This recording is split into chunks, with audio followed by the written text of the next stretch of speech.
know that during the pandemic, Grimes used an anonymous throwaway account on Reddit to detail all of the terrible things that were happening in her relationship with Elon Musk, allegedly? Let's start with the title. My 31F boyfriend, 49M, convinced me that we need to stop talking to my mom. I figured out why, and it's messing me up. Yikes. Now, if you go to look at the post now, all that you'll find are the comments under it because it has been deleted. Comments like these still remain. You can also find other Reddit posts talking about how people believe that this was Grimes. Again, this is all allegedly Grimes. It's never been proven, but the evidence is pretty damning. First of all, the ages are accurate when this was written, but now the evidence is even more damning because Grimes allegedly also used this same throwaway account to comment about surrogacy, which if you know, it was just announced yesterday that Grimes and Elon had a second child using a surrogate.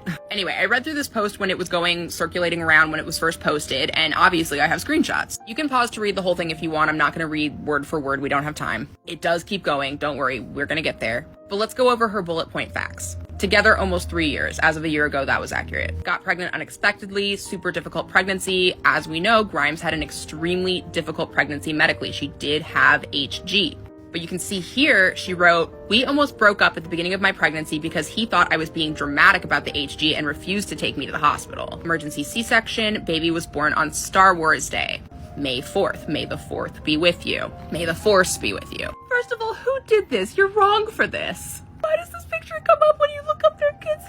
Anyway, he was born on May 4th. Now let's get back into it. Recovery's been awful for her, and apparently her partner's saying that she's being dramatic. Here's where she gets into the mom stuff. Basically, they got into an argument. He said that her mom was manipulating her and that she should stop talking to her mom. He showed her like screenshots and stuff to like convince her. This part down here might be kind of cut off, but she heard him talking about her over a Discord voice chat, saying that she was lazy and useless ever since she'd given birth. He snapped at her, saying that her mom had filled her head with like feminist garbage, told her that she was weak for not being able to handle something that women had been doing for thousands of years. Like, that's such a trash thing to say. And then she found that he was on a bunch of men rights forums and was using them to express his frustration that although he'd found an ideal young partner who would have his babies and turn into an ideal housewife, but that pregnancy had made her gross and useless, and that the only good thing about her was that she had a boy on the first try. She then goes on to detail that he told her mom actually to not speak to her. So if you ask me, all of this back and forth that Grimes is giving about, oh, we broke up, no, we're together, no, I love him more than anything, no, we want to have so many kids together. This is what a cycle of A word looks like. And I hope she gets out.